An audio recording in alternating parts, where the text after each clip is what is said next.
같이 봉독하시겠습니다. 시작. 이제는 악인의 받을 불이 그대에게 가득하였고 심판과 정의가 그대를 잡았나니 그대는 분노하지 않도록 조심하며 많은 뇌물이 그대를 그릇된 길로 가게 할까 조심하라.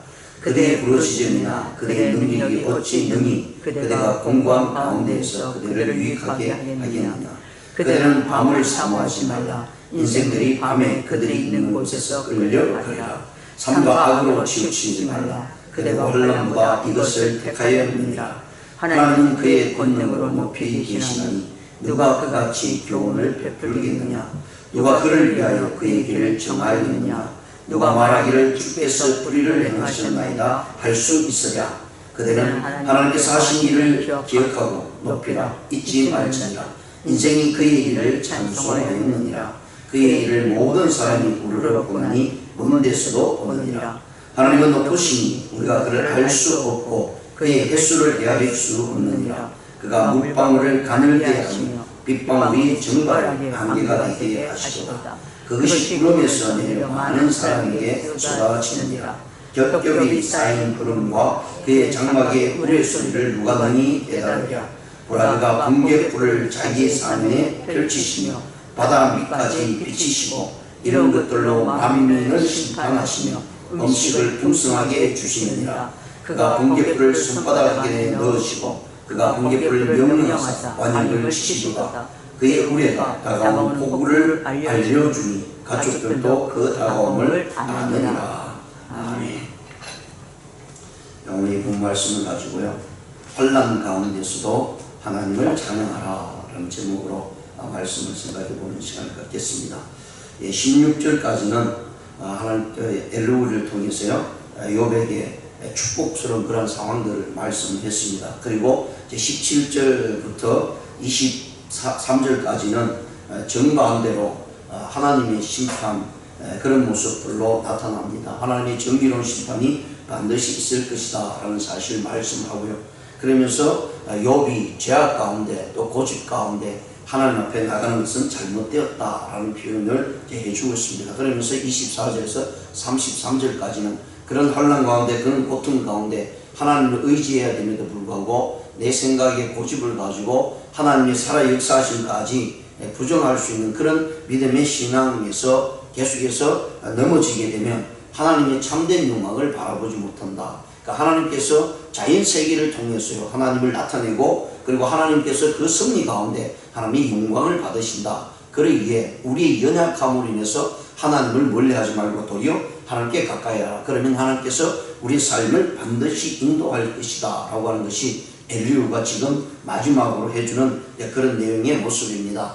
그래서 이 엘리후가 하는 말들을 통해서요 오늘날 우리는 우리의 환난 가운데 우리 어려움 가운데 어떤 모습으로 하나님께 세워져야 되는 부분들을 우리가 살펴보기를 원합니다. 환난 중에서도 우리가 분명히 경계해야 될 부분이 있고요. 그런 가운데 우리의 믿음의 신앙이 하나님 앞에 나갈 때 하나님께서 반드시 찬양을 받을 것이고 그런 가운데 하나님은 이 우주 만물을 통해서 우리의 환경을 통해서 자연 모습들을 통해서 하나님의 섭리를 통해서 하나님께서 우리에게 보여주시고 그것을 통해서도 우리의 모든 삶을 주장하신다라는 사실을 분명히 말씀을 해주고 있는 내용입니다. 그래서 17절에서 23절까지 보시면 환난 가운데 하나님께서 영광 가운데 나타날 것이고 우리의 잘못과 우리의 못난 모습은 결코 하나님을 원망하는 대상이 되어서는 안 된다. 고난 가운데 우리의 삶의 모습의 반응들이 어떤 모습으로 나타나는가에 따라서 철저하게도 하나님께 영광을 돌릴 수 있느냐 아니면 하나님으로부터 우리가 멀어질 수 있느냐에 대해서 말씀합니다. 그래서 엘리후가 17절에서 23절까지 이야기를 하면서요 욥의 반응들을 보려고 하는 그런 모습입니다. 왜냐하면 욥이 앞에서 우리가 계속해서 보았지만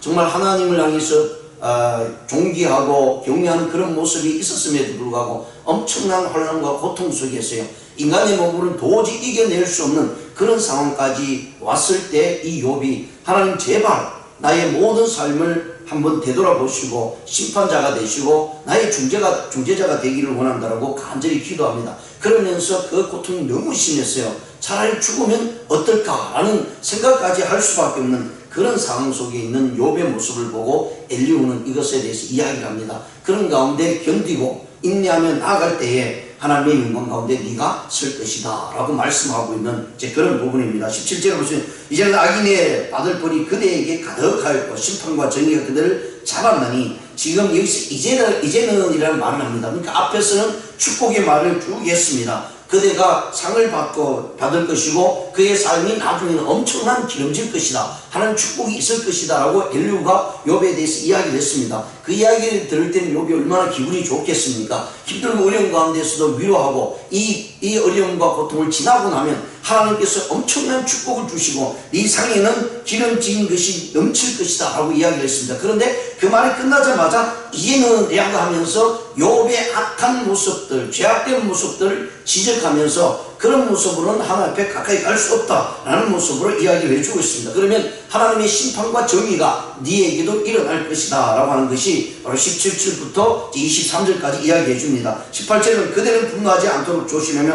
많은 뇌물이 그대를 그릇된 길로 가게 할까 조심하라. 그러니까 분노하지 말라라고 얘기합니다. 왜냐하면 그 분노로 인해서 내 삶이 결국은 잘못된 길로 갈 수밖에 없다라는 사실을 표현해 주고 있고요. 그대의 부르짖음이나 그대의 능력이 어찌 능히 그대가 공고한 가운데서 그대를 유익하게 하겠는가. 그러니까 하나님을 향해서 원망하고 하나님 앞에서 불평하는 것이 너의 이 힘들고 어려운 이 공고를 이겨낼 수 있는 것이 될 수 있느냐, 도리어 그것을 인해서 너에게 유익이 있겠느냐 라는 모습으로 나타내 주고 있습니다. 예, 우리가 신앙생활 하다 보면 또 우리 삶 가운데 힘든 일이 얼마나 많이 있습니까? 어제 주일날 또 우리 누가복음의 8장에 있는 본문을 가지고 분명히 말씀을 우리가 듣고 또 그 말씀을 보았습니다. 환란이 옵니다. 광풍이 붑니다. 풍랑이 일어납니다. 그런 고난 속에서 우리가 하나님을 원망해봤자 도리어 우리에게는 손해밖에 없고 얻을 것이 아무것도 없다는 사실을 말씀합니다. 그러나 하나님 앞에 나가 주님 앞에 나가서 우리의 상황과 우리 어려움들을 고백하고 하나님 앞에 요구하고 하나님께 도움을 요청할 때 하나님은 언제나 우리의 기도를 들으시고 우리의 삶의 상황을 아시고 건져주신다는 사실을 분명히 말씀합니다. 그러기에 우리의 상황이 어렵고 힘든 가운데 있었어요. 분노할 필요가 없고 원망할 필요가 없고 그렇게 해봤자 우리에게는 돌아올 것이 아무것도 없다는 사실을 성경을 통해서 분명히 말씀합니다. 그러니까 지금 엘리후가 욥에게 네 지금 어려운 고난과 환난을 당하고 있지 않느냐, 근데 거기서 네가 아무리 다른 사람들의 친구들의 이야기를 듣고 그것에 대해서 반박을 하고 원망의 소리를 가고 나는 하나님만을 온전히 섬겼는데 왜 이런 일이 일어납니까? 하나님께서 중재자가 되어셔서 이런 일들을 처리해달라고 원망하는 소리로 모습으로 나간다면 과연 너에게 어떤 유익이 있겠느냐? 그리고 하나님은 계속해서 출묵 상태에 있는 그런 모습 가운데 욥의 마음이 너무나 힘들고 어렵습니다. 그럼에도 불구하고 지금 엘리후는 그런 상태로서는 하나님으로부터 도움을 얻지 못한다. 그러나 이런 상태에서 도리어 환난 가운데 어려운 가운데 하나님께 영광을 돌리고 이 일들을 참고 견디고 나갈 때에 하나님의 도심과 축복의 역사가 반드시 있다라고 하는 모습으로 엘리후가 욥에게 이야기를 해주고 있는 모습을 볼 수가 있습니다. 20절에 보시면 그대는 밤을 사모하지 말라. 인생들이 밤에 그들이 있는 곳에 끌려가리라. 삼가 악으로 치우치지 말라. 그대가 환난보다 이것을 택하였느니라. 예. 밤을 사모하지 말라는, 그들은 밤을 사모하지 말라. 인생들이 밤에 그들이 있는 곳에 끌려갔다. 그래서 밤은 죽음이라는 얘기입니다. 그러니까 이 엘리후가 욥이 그 앞에서요, 너무 힘들기 때문에 죽음의 길로 갈 수 있는 그런 길을 빨리 갔으면 좋겠다, 빨리 하나님 제 생명을 거두갔으면 좋겠다 라는 그런 고백을 하는 그런 것들을 엘리후는 뭐라고 하냐면 그게 네가 밤으로 가는 것, 즉 내가 너무나 힘들고 어려워서 이대로 못 살겠다, 도저히 이것이 내가 이겨낼 수 있는 힘이 없다 라는 생각을 가지고 자살한다는 얘기입니다. 자살하게 되면 네가 어떻게 되겠느냐, 거기에 그것을 위해서 그들이 있는 곳으로 똑같이 가게 된다는 것입니다. 결국은 자살도 죄악의 모습이라는 사실을 엘리후가 여기서 욥에게 비춰주고요, 그런 마음을 가지고는 결코 우리가 하나님을 만날 수 없다라고 하는 모습을 이야기를 해주고 있습니다. 그러기에 악으로 치우치지 말라라고 분명히 말씀하고요, 환난이 우리에게 다가와서 그것을 이기려고 하는 그런 모습의 신앙을 가질 때에 하나님의 은혜가 우리에게 주어진다라는 사실을 말씀을 해주고 있습니다. 22절 보시면요, 하나님 그의 권능으로 높이 계시나니 누가 그 길을 그같이 교훈을 베풀겠느냐, 누가 그를 위하여 그의 길을 정하냐, 누가 말하기를 주께서 불의를 행하셨나이다 할 수 있느냐. 예, 하나님의 권능 앞에, 그 높으심과 그 교훈 앞에 우리가 어찌 다 알 수가 있겠느냐 라는 이야기를 합니다. 우리의 생각과 우리의 지혜는 하나님을 다 알 수 없습니다. 하나님의 그 무한하신 생각과 무한하신 하나님의 섭리 앞에 우리는 아무것도 내어놓을 것이 없다. 그러기에 우리가 생각하고 있는, 내가 가지고 있는 지혜, 내가 가지고 있는 계획이 정말 엄청난 일을 행할 것 같고, 또 그 일을 통해서 내가 모든 것을 할 수 있다고 생각하지만 하나님의 생각과 하나님의 섭리 앞에서는 아무것도 아니라는 얘기입니다. 그러니까 지금 네가 이 환난 받는, 고통을 받는 것이 우리에겐 지금 엄청난 일로 다가오고 있지만 하나님 앞에서는 아무것도 아니다. 즉 하나님의 그 지혜와 하나님께서 우리에게 가르쳐주고 난 그 교훈을 우리가 어떻게 다 할 수 있겠느냐. 그러니까 그 무한하신 하나님 앞에 우리 자신들을 드리라 라고 이렇게 엘리후가 지금 욥에게 이야기해주고 있는 내용입니다. 자, 그러면서요, 하나님의 섭리와 하나님 자신이 그 영광을 받으시고, 그리고 이 자연세계를 통해서 우리에게 분명히 보여주고 있다. 하나님께서 우주 만물을 창조하신 다음에 그냥 내버려 두는 것이 아니라 하나님의 섭리 가운데 하나하나 진행하시고 이끄신다라고 분명히 말씀합니다.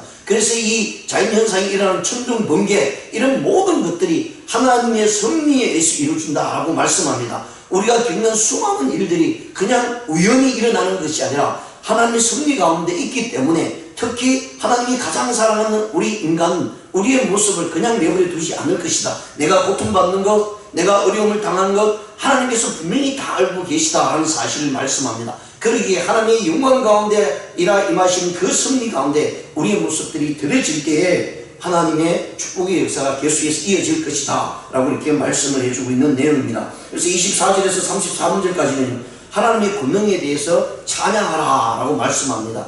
하나님의 섭리에 대해서 찬양하라. 지금 욥의 입장에서는 너무 힘들죠. 혼란이, 고통이 와 너무 힘든 가운데, 그런 가운데 하나님을 찬양하라 라고 이야기를 했을 때 과연 그것이 얼마나 내 마음에 와닿을 수 있겠습니까? 나는 너무 힘들어 정말 죽을 수밖에 없는 이런 상황 속인데 무슨 하나님을 찬양하라고 하느냐, 무슨 하나님의 권능을 인정하라고 하느냐. 그럼 그 하나님의 권능과 능력이 나에게 임해서 이 일들을 해결해 주면 내가 찬양하겠다, 내가 하나님께 영광을 돌리겠다 하는 것이 일반적인 우리 사람들의 모습입니다. 또 우리 그리스도인이라 할지라도요, 정말 철저하게 하나님 앞에 우리 자신들을 드리지 않는 이상은 때로는 그런 환난 가운데 어려움을 당하면 하나님 살아계십니까? 하나님의 영광을 위해서 내가 앞을 향해서 달려갈 수 있는 힘이 사라질 때가 많이 있다는 거예요. 그런데 지금 엘리후는 그런 가운데서도요, 이 자연세계를 보라. 천둥 치고 번개를 치고 비가 내린 그 모든 과정 속에서 하나님이 섭리하지 아니하는 곳이 어디 있겠느냐라고 말씀합니다.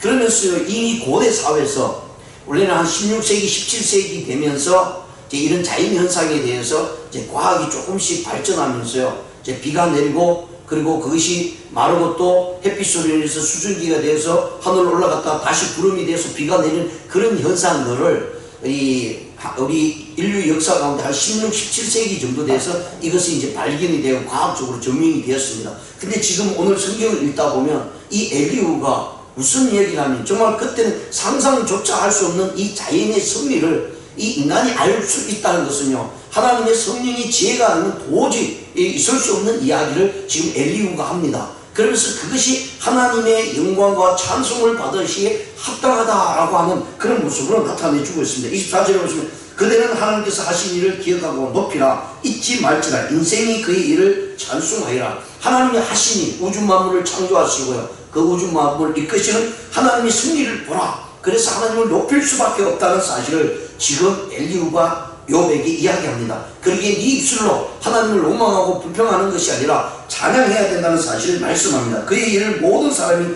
우러러 보나니 먼 데서도 보느니라. 하나님이 높으시니 우리가 그를 알 수 없고 그의 횟수를 헤아릴 수 없느니라. 그러니까 하나님의 위대하심, 하나님의 크심을 우리가 그 어떤 것으로도 비교 대상이 되지 않는다는 사실을 엘리후가 말씀을 하고 있습니다. 어느 정도 비교가 되면요, 뭐 싸울 수도 있고, 뭐 비교가 되면 이렇게 뭔가를 해볼 수 있겠는데, 비교 대상이 되지 않으면 그냥 그 자리에서 그냥 무릎을 꿇을 수밖에 없는 상황이죠. 근데 지금 욥에게 엘리후가 말을 합니다. 우리는 하나님과 앞에서, 하나님 앞에서 우리는 내놓을 것이 아무것도 없다. 환난이 와도 할 말이 없다는 얘기입니다. 고통이 와도 우리는 할 말이 없다. 그 위대하신 하나님 앞에 우리는 아무런 존재도 아니다. 실제로 시편 기자를 통해서 벌레보다도 못한 우리의 모습이다라고 분명히 말씀합니다. 재앙 가운데 있기 때문에 하나님부터 징계를 받고 벌을 받아도 우리는 할 말이 없다라고 고백하는 모습을 우리가 시편 기자를 통해서 분명히 볼 수 있습니다. 그렇기 때문에 지금 욥에게는 네 환난 가운데 어려운 가운데 하나님을 바라보라.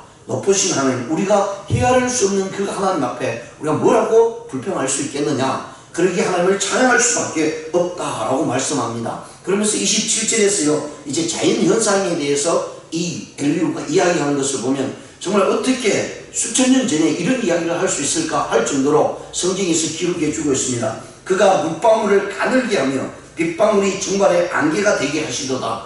여러분 이 성경에는요 보면 현 시대에서 과학들이 발전하는 그런 모습을 보면서요 과거에는 생각할 수 없는 것들이 성경에 기록되어 있는 것을 보면서요 사람의 지혜는 사람에게서 나오는 것이 아니라 하나님의 성령의 은혜 안에서 깨닫게 해주신다는 사실을 분명히 말씀합니다. 지금 이 성경 욥기가 기록되기 전에 수천 년 전에 이 엘리후가요 뭐라고 말씀하냐. 빗방울이 증발하여 안개가 되게 한다. 이런 현상들이 과학적으로 증명된 것이 앞에서도 말씀드렸지만 16세기 이후입니다. 그러니까 얼마나 성경이 하나님의 성령으로 감동되어서 지어지고 기록되었는가를 우리가 깨달을 수가 있고요. 그래서 이 엘리후가 그 자연현상에서 일어나는 그 하나하나 아주 세밀한 모습까지 지금 욥에게 이야기를 합니다. 이런 모습을 보면서 우리는 하나님을 찬양할 수밖에 없고 영광을 돌릴 수밖에 없다라는 사실을 분명히 말씀합니다. 그래서 28절에 그것이 구름에서 내려 많은 사람에게 쏟아지니라. 우리는 이미 공부를 다 했기 때문에 알죠. 예, 물이 많이 있고 나무가 많은 곳에는요 비가 오게 되어 있습니다. 왜냐하면 계속해서 사이클을 돌기 때문에요. 근데 사막에는요 왜 그러냐면 이 증발된 물이 없기 때문에 비가 오지 않습니다. 이게 과학적인 모습이죠. 그런데 이게 수천 년 전에 엘리후가 이야기를 해주고 있다는 것입니다. 야 봐라 여기 봐라 구름에 내려 많은 사람이 쏟아져요. 물방울이 가늘게 되고 빗방울이 증발이 되고 내렸다가 증발이 돼서 안개가 되고 구름이 된 다음에 그것이 다시 비로 내려오지 않느냐라고 하는 모습의 자연의 승리가 하나님의 손안에서 움직인다라는 사실을 엘리후가 이야기를 해주고 있는 내용입니다. 그리고 29절에 겹겹이 쌓인 구름과 그의 장막에 우리 소리를 누가 능히 깨달으랴. 이런 구름이 겹겹이 쌓이는 모습을 보잖아요. 그러면서 거기에서 번개가 치는 모습을 봅니다. 천둥 번개가 치게 됩니다. 그러니까 하늘에 구름이 가득 메어지고 겹겹이 쌓이는 그런 가운데 어떤 일이 있느냐. 그 장막에 우리의 소리를 누가 능히 깨달으냐. 자, 이런 모습이 이 엘리후를 통해서 하나님의 섭리가 있다는 사실을 분명히 말씀을 해주고 있고요. 보라 그가 번개불을 자기 사면에 펼치시며 바다 밑까지 비치시고 이런 것들로 만민을 심판하시며 음식을 풍성하게 주시느니라. 야, 우리가 이런 현상을 분명히 봅니다. 하나님께서 자연현상을 통해서요 하나님께서 징계도 하시고요 그것을 통해서 우리에게 복되게 하신다는 사실을 분명히 말씀합니다. 이런 천둥 번개와 자연현상, 지진과 기근과 홍수로 인해서 얼마나 많은 사람들이 고통을 당하고 얼마나 많은 사람이 환난을 당합니까? 그런 하나님의 심판이 있는가 하면 도리어 그런 것들을 통해서 자연세계를 통해서 우리가 살아가고 있는 먹고 마시는 그런 부분들이 다시 한번 회복된다는 사실을 이야기를 해주고 있는 것을 보게 됩니다. 이것이 엘리후가 지금 욥에게 하면서요 네 환난 가운데 고통 가운데 하나님의 승리를 바라보라. 그래서 우리는 찬양할 수밖에 없고 영광을 돌릴 수밖에 없다라는 사실을 분명히 말씀합니다. 그가 번개불을 손바닥 안에 넣으시고 그가 번개불을 명령하사 관역을 치시더라. 그의 우레가 다가오는 폭풍을 알려주니 가축들도 그 다가옴을 아느니라. 하나님이 손바닥 안에 번개불을 가지고 천둥 번개를 가지고요 그것을 뿌린다라고 말씀을 해주고 있습니다. 관역을 향해서 던진다라고 말씀합니다. 그러니까 이 모든 것은 결국은 하나님의 섭리에서 이루어진다. 하나님의 계획 가운데 이루어진다. 그러기에 특히 우리의 삶, 인간의 삶 가운데 하나님께서 그냥 내버려 두지 않을 것이다. 네가 고통당하는 거, 네가 환난을 당하는 거 하나님 다 아신다. 하나님의 섭리 가운데 있으니까 인내하고 견디고 나가면 하나님께서 반드시 새로운 역사를 이룰 것이고 너를 다시 회복시켜 주실 것이니까 하나님을 의지하며 가거라. 그리고 반드시 하나님께 영광과 찬양을 드리라 라고 이렇게 말씀을 해주고 있는 것을 우리가 성경을 통해서 분명히 깨닫습니다. 신약 구약에만 말씀하시는 것이 아니라 신약을 통해서요 예수님의 제자들을 통해서 특히 베드로를 통해서 너희에게 환난이 오느냐 고난이 오느냐 고통이 오느냐 도리어 기뻐하라 라고 하는 말씀이 이 말씀입니다. 살아계신 하나님이 우리를 지켜보고 계시기 때문에 내 환난을 그냥 내버려 두지 아니하시고 하나님을 의지하는 자들에게 반드시 하나님의 영광을 드러내게 할 것이다. 그래서 우리는 기쁘나 슬프나 또 즐거우나 아픔이 오거나 그 모든 상황 속에서도 합력하여 선을 이루시는 하나님의 모습을 보고 하나님께 영광을 돌리고 찬양해야 된다는 사실을 엘리후가 이 성경을 통해서 우리에게 말씀을 해주고 있습니다. 사랑하는 성도 여러분, 혹여나 우리 삶이 어렵습니까? 때로는 힘든 것 때문에 내 힘으로 내 능력으로 이길 수 없는 것 때문에 어찌할 바를 몰라 힘들어하는 경우도 수없이 있습니다. 그런 가운데서도 하나님께서 우리를 살피시고 우리에게 다가오시고 우리의 도움의 손길을 뿌리치지 않는다는 사실을 기억하시면서요, 오늘 또 주님을 의지하고 하나님을 찬양하는 저와 여러분 되시기를 주님의 이름으로 축원드립니다. 기도드리시겠습니다.